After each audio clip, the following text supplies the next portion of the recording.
y si realmente es profunda las cosas de economía que dice.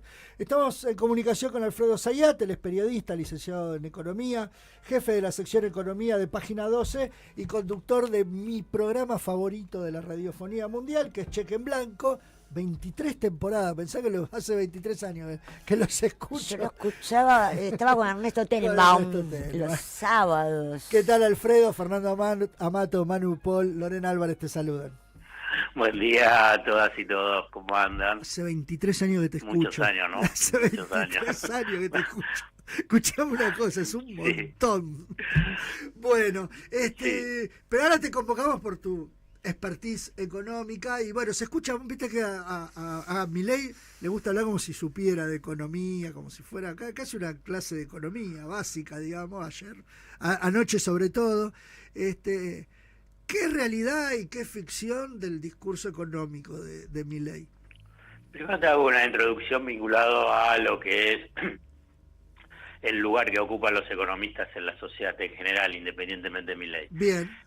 Como hablan con un lenguaje técnico, con una jerga que es inentendible para la mayoría de la población y frente a la angustia que genera la situación económica, la mayoría de la población se subordina a quienes muestran saber, independientemente de qué es lo que están diciendo, porque como vos no entendés, vos agarrás y decís, bueno, este entiende. Claro. Y este entiende y dice, bueno, no sé, te tenés que tirar del encantilado y entonces ahí vos vas a ser feliz, entonces sí, bueno, entonces hay que ir corriendo directo al abismo, porque el que está hablando es el que sabe. Claro. Bueno, eso es lo que yo llamo el economista rey, independientemente de Milei. Milei hace un abuso de eso, digamos, porque además de ser presidente, bueno, se pone desde el púlpito y empieza a hablar de economía. Sí. Con una jerga que todavía es más inentendible de los economistas tradicionales. Uh-huh.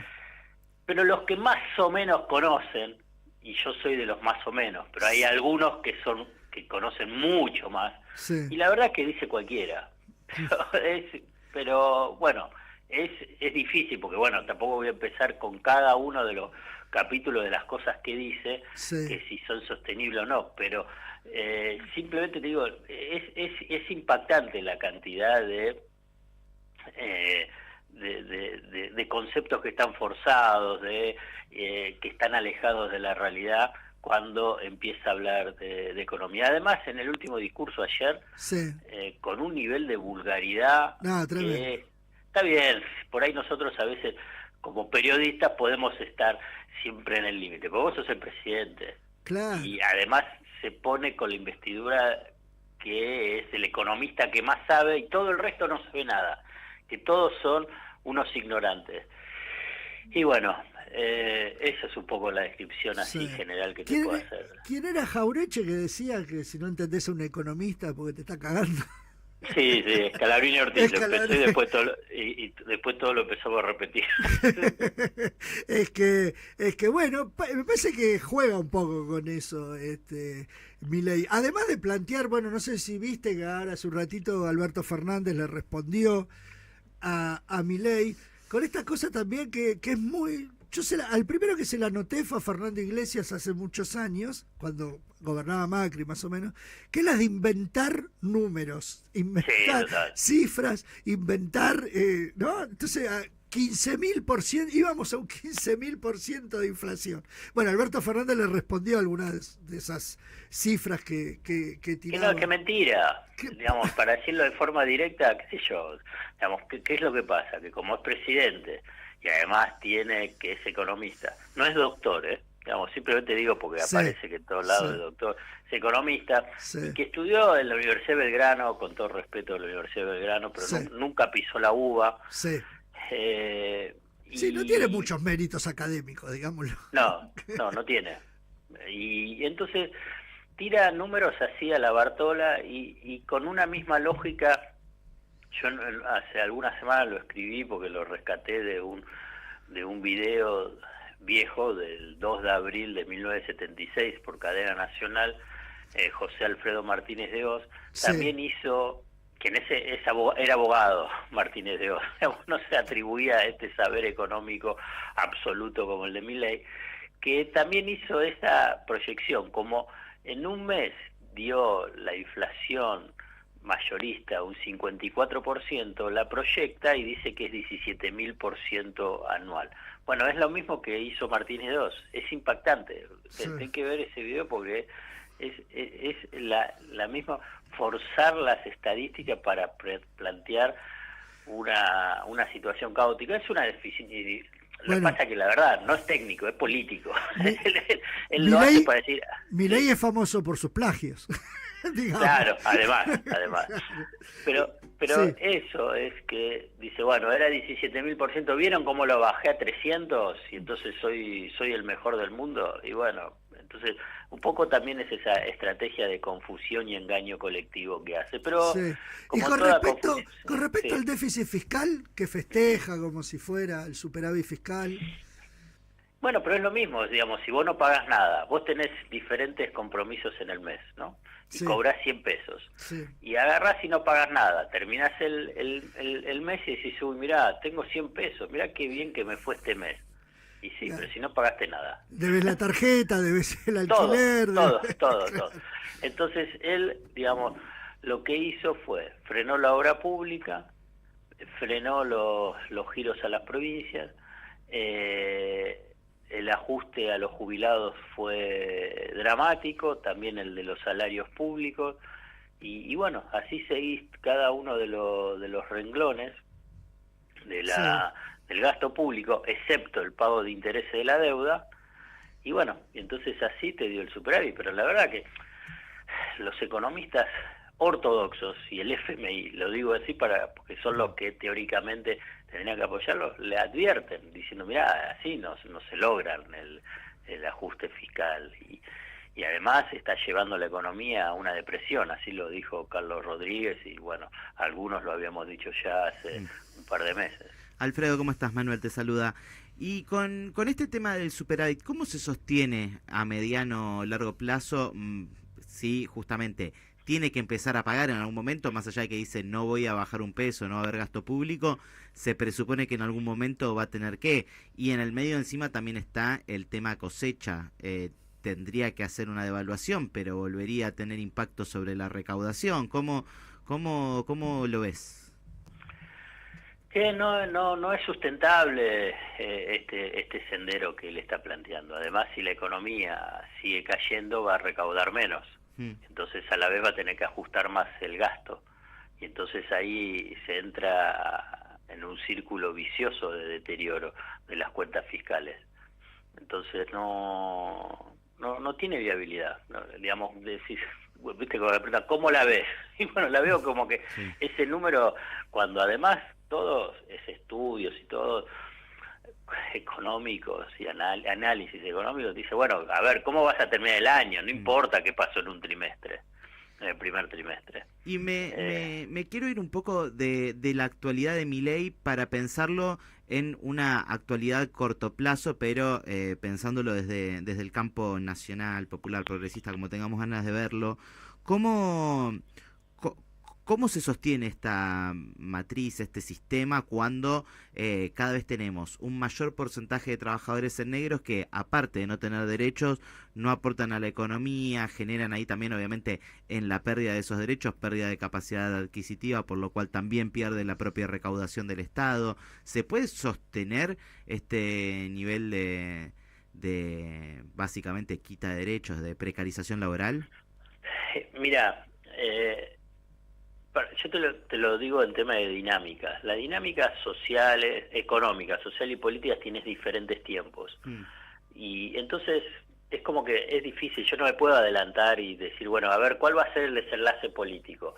Bueno, porque hay que ver cómo va a ser esas dinámicas. Digamos, vos fíjate que en 4 meses y medio ya tuviste unos movimientos de resistencia y movilización fenomenales.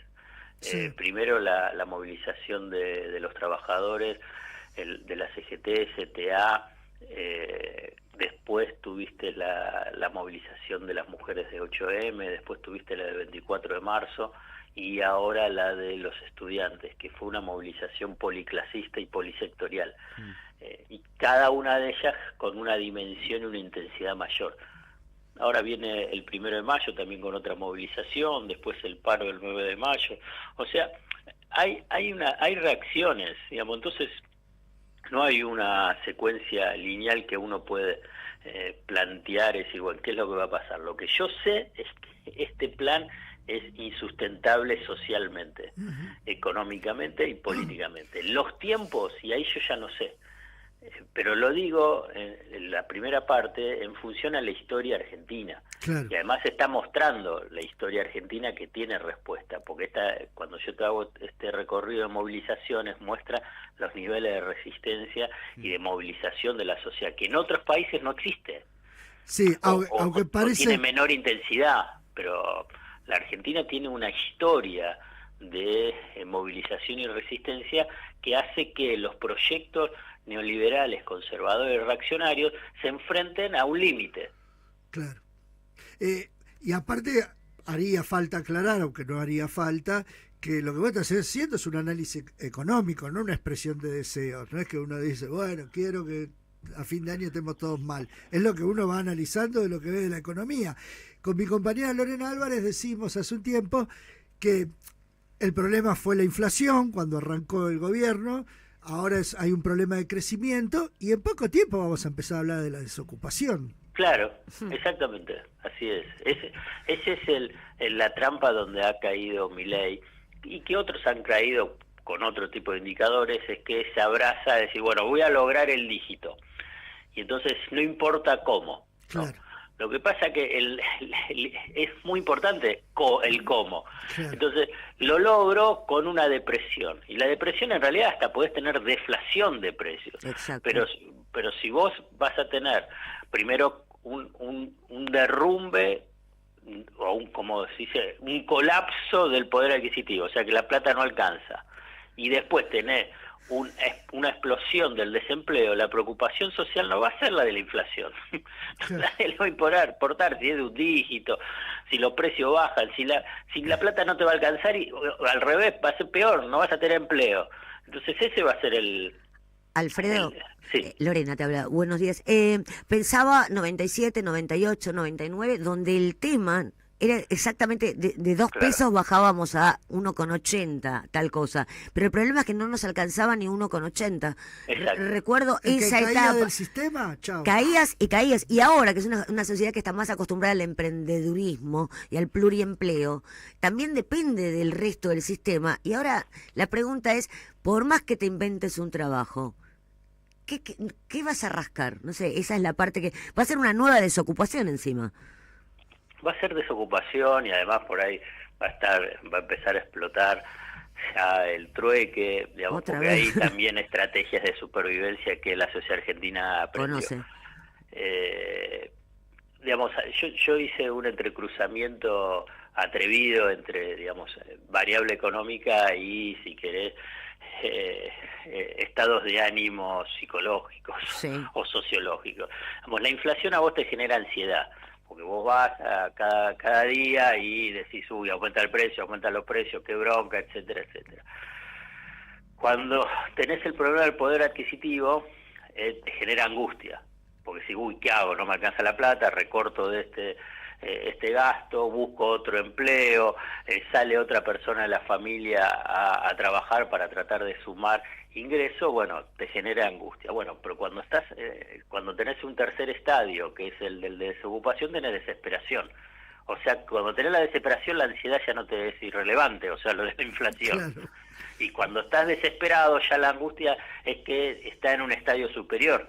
Bueno, esa secuencia, no sé cómo va a ser los tiempos, pero es inevitable y esa se conoce, porque además, como bien lo mencionaba vos, Lorena, eso se vivió en los 90.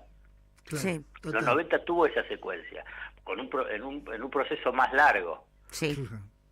pero porque venías de un trauma que era la hiperinflación, Claro. y además con otros colchones que hoy no los tenés, Ujú. porque la sociedad y la economía argentina se fue deteriorando a lo largo de los 40 años. Ujú. Con, si querés, con ese periodo del kirchnerismo de un poco de de paz vinculado con ese deterioro, pero tampoco es que en el proceso del kirchnerismo, si bien hubo recuperación respecto a lo que fue el drama de la década del 90, digamos, en términos históricos no es que alcanzó niveles de producción, desarrollo, como podían estar en el sendero, no igual, el sendero de la década del 60 hasta el 75, 76.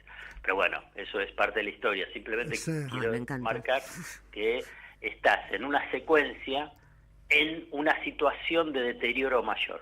Claro. Alfredo Zayat, periodista, licenciado en Economía, jefe de la sección de Economía de Página 12, pero por sobre todas las cosas, conductor de Cheque en Blanco. Un abrazo grande, Alfredo. Un abrazo grande, un gusto hablar con ustedes. Igual. Igual.